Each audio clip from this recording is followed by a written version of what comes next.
માફ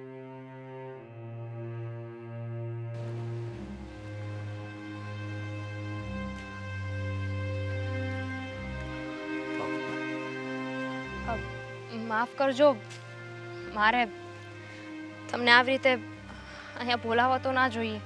સારું કર્યું તે મને બોલાવ્યો. હું તો તને ગોતતો ગોતતો તારા ઘર સુધી પહોંચવાનો હતો.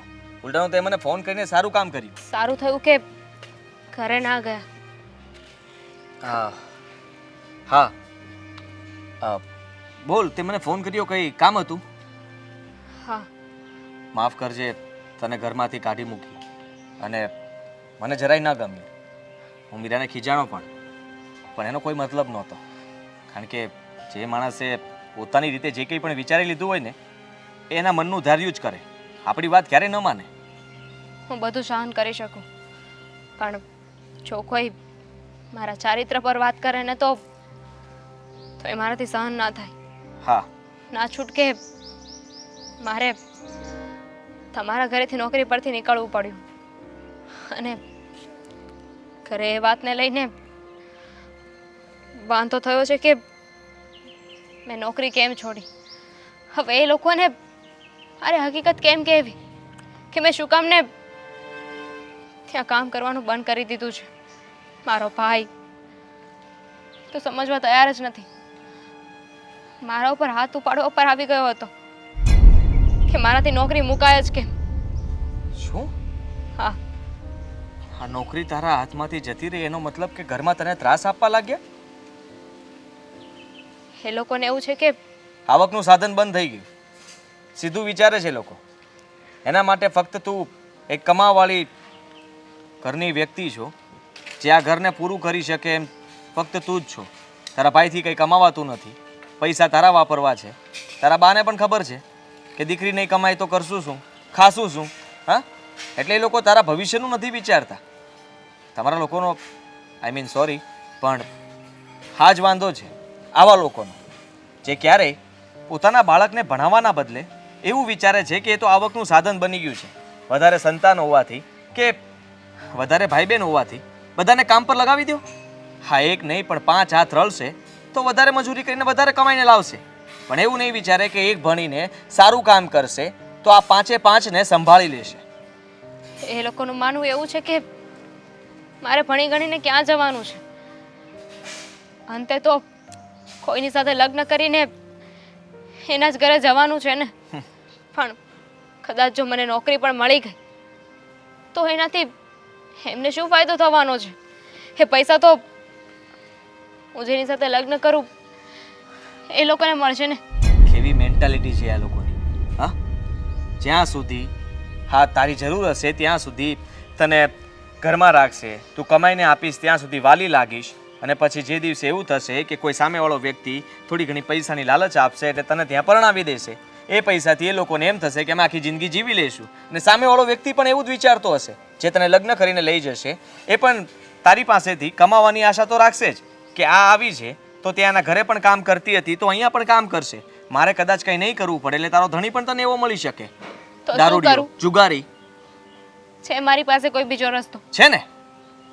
તું તૈયાર હોય તો મેં બધું વિચારી લીધું છે અને એટલા માટે જ હું તારા ઘરે આવવાનો હતો, તને મળવા માટે. શું વિચાર્યું છે તમે? મેં વિચાર્યું છે કે તું તારું ઘર છોડી દે, ઘરેથી ભાગી જા.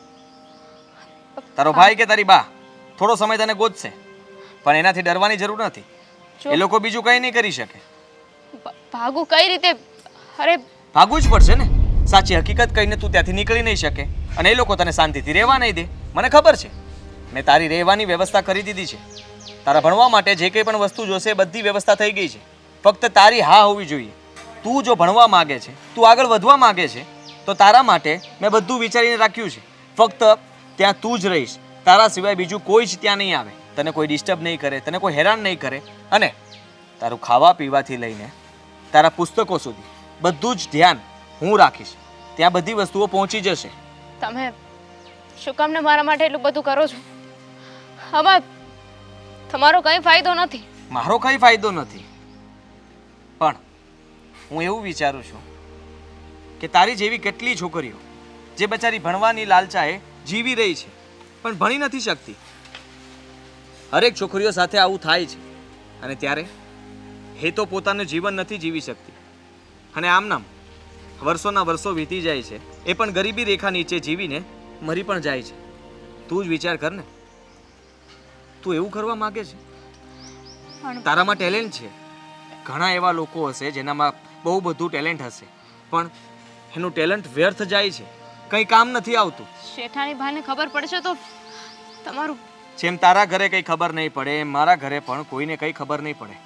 હું કોઈને કંઈ કહેવાનો નથી. હા, વાત ફક્ત તારી અને મારી બંનેની વચ્ચે રહેશે બેન. થેન્ક યુ ભાઈ. તમે જે પણ કંઈ મારા માટે કરો છો ને મારા માટે બહુ છે.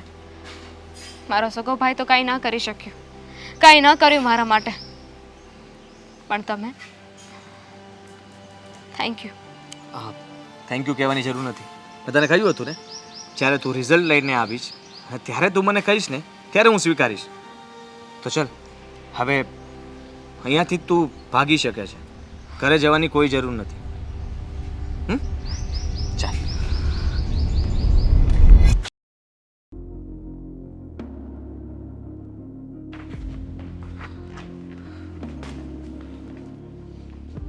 તું પાછી અહીંયા ફરી શું કામ આવી છે આ ઘરમાં? શું કામ લઈ આવ્યા છો આને અહીંયા? હું લઈને આવ્યો છું હા, પણ શું કામ? એટલા માટે કે આજનું ન્યૂઝપેપર તે વાંચ્યું નહીં હોય. અરે એવી તો શું ધાડ મારી છે કે મારે ન્યૂઝપેપર વાંચવું જરૂરી થઈ ગયું છે? ધાડ જ મારી છે. આ ગુજરાતમાં ફર્સ્ટ નંબર આવ્યો છે એનો. તું કહેતી હતી ને કે એ ભણી ન શકે. હા, મેં જ ધ્યાન રાખ્યું હતું એનું અને ભણવા માટે મેં જ પ્રોત્સાહિત કરી હતી. જો આજે એણે સાબિત કરી દીધું કે એ હોશિયાર છે. તો આપણે શું કામનું એ બધું? છતાંય તું ખુશ ન થઈ? આપણે શું કામનું એટલે આપણે સારું કામ કર્યું કહેવાય. હા, એને તો આશા છોડી દીધી હતી કે હું ભણીશ, એને તો ફક્ત નોકરી કરવી હતી. નોકરીમાંથી તે કાઢી મૂકી એટલે એના ઘરનાઓ એને માનસિક રીતે હેરાન પણ કરતા હતા, કહેતા હતા ગમે ત્યાં નોકરી કર, કામ કર, કમા. પણ હવે અમે લોકો એવું નહીં કહીએ. જો હવે એવું ક્યારેય નહીં થાય. અમે મારી બહેનને લેવા આવ્યા છીએ. શું કામ?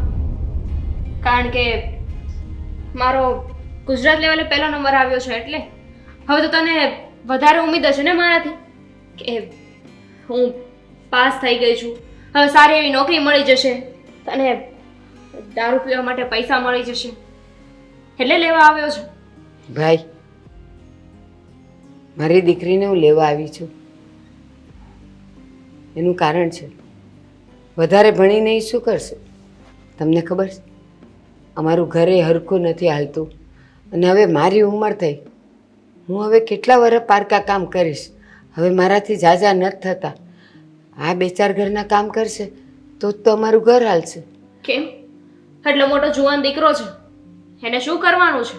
જ્યારે એને ભણાવતા હતા ને મને ભણવાની ના પાડી હતી ત્યારે શું બોલ્યા હતા તમે કે ભાઈને ભણવા દે ને, તારે ભણીને ક્યાં જાવું છે? તું તો લગ્ન કરી લઈશ ને, ભાઈ ભણશે તો ઘરમાં 5 પૈસા આવશે. હા, આવું જ કીધું હતું ને? હા, હતી આશા કે આ મોટો થઈને કમાશે અને આપણને બેવને સુખી કરશે, પણ એ આશા પર તો પાણી ફરી ગયું અને એને બદલે તું ભણવામાં હોશિયાર હતી. પણ બેટા, ફી ભરવાની તાકાત જ ક્યાં હતી? પારકા કામમાં ઘર જ માંડ હાલતું હતું હું એ જ એટલે કહું ઉઠાડી છું. મૂકી. કે હું ભણવામાં હોશિયાર હતી અને ભાઈ એને ભણવાનો શોખ જ નહોતો, પણ છતાંય તમે એને ભણાવ્યો અને મને ના પાડી હતી.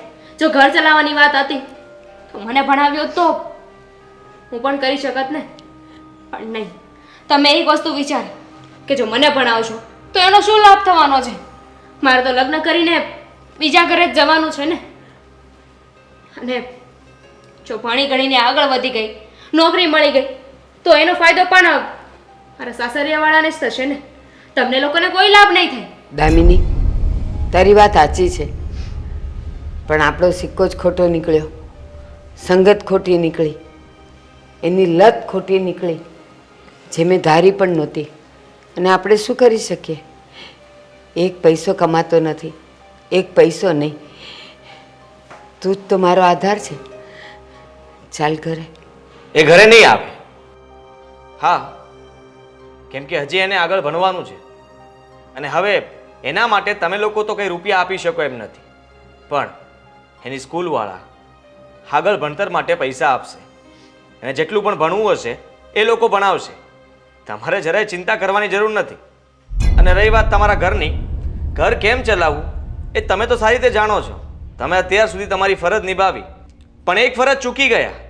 આ દીકરો તો નહોતો કમાતો, પણ તમે તમારી દીકરી ઉપર ભાર મૂક્યો, એ પણ કમાવા માટે. એકવાર પણ એને એવી છૂટ ના આપી કે દીકરા તું ભણ. માનીએ કે તમારી પાસે પૈસા નહોતા, પણ કોઈ પણ મદદ તો કરી શકે. અને તમે જ ધારતા નહોતા, તમે જ ઈચ્છતા નહોતા કે તમારી દીકરી ભણે. ના ભાઈ, એવું નહોતું. હું જેટલા ઘરોમાં કામ કરતી હતી ને, બધાને કહેતી હતી મારી દીકરી ભણવામાં હોશિયાર છે, મારે એને ભણાવવી છે, થોડાક પૈસાની મદદ કરો.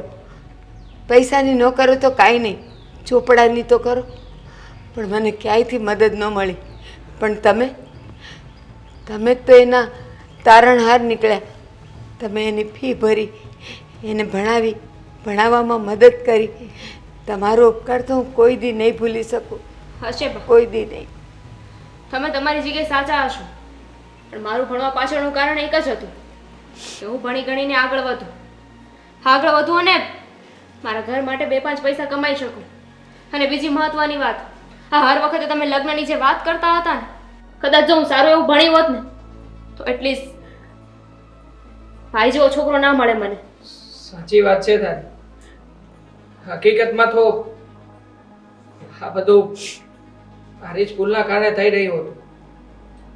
જે ઉંમરમાં મારે ઘરની જવાબદારી સંભાળવી જોઈએ એ ઉંમરમાં દારૂ, જુગાર, ચોરી, લૂંટફાટ આબાર અબાડે ચડી ગયો. એક પણ રૂપિયો ક્યારેય પણ ઘરે નથી આપ્યો. આખરે મારા બા અને મારી બેન કરે તો કરે શું? પારકા ઘરના કામ કરી કરીને એ લોકોએ ગુજરાન ચલાવ્યું. અને આ ખરું કહું ને તો મારી બાને ધન્યવાદ કહેવો પડે. એને બિચારાએ આ ઉંમરમાં પણ મારી બેન ભણે, એની ફી ભરાઈ જાય એવી ચિંતા કરીને ઘણી વખત મને ટોક્યો, ઘણી વખત માર પણ માર્યો. પણ હું જ નાલાયક, ક્યારેય સમજી ના શક્યો.